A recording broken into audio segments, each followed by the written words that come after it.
c'est dans ces moments difficiles, si ça te fait du bien de pleurer, il faut pleurer. Par contre, il faut switcher cette énergie.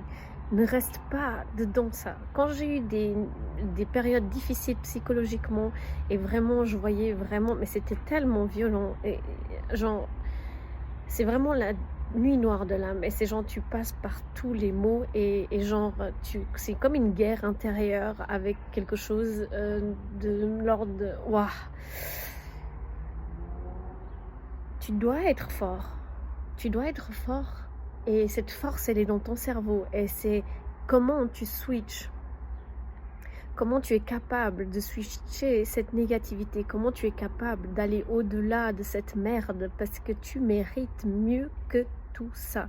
Et ce qu'on te transmet, c'est rester là. Et c'est pas la réalité. Et ça, donc tout ce qu'il y a là-dedans, tu le transformes parce que tu as la capacité de le transformer. Et ça, c'est quelque chose que tu peux le faire. Pour ma part, j'ai fait des méditations, mais surtout des audios aussi avec des phrases positives sur les sujets que je voulais transformer.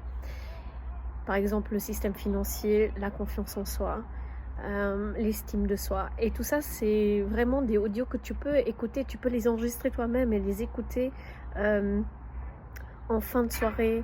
Genre quand tu vas dormir, tes ondes θ, ton cerveau il fonctionne par ondes θ et c'est là où ça enregistre le mieux et tu changes ton subconscient. Je ne sais pas si tu as entendu parler de Carl Jung, il avait fait un schéma avec un iceberg et qui explique très bien que le 1% c'est de la conscient et le 99% c'est du subconscient. Donc tout, absolument tout ce que tu vis qui est programmé dans ton subconscient, donc ton cerveau va fonctionner par rapport à tout ce que tu as enregistré quand tu étais enfant et autres expériences. Si tu continues à fonctionner de la même façon alors que ça ne fonctionne pas, tu vas avoir toujours le même résultat. Et donc, tu es le seul à pouvoir le changer. Et tu peux déjà y commencer en travaillant avec toi-même. Et c'est à travers...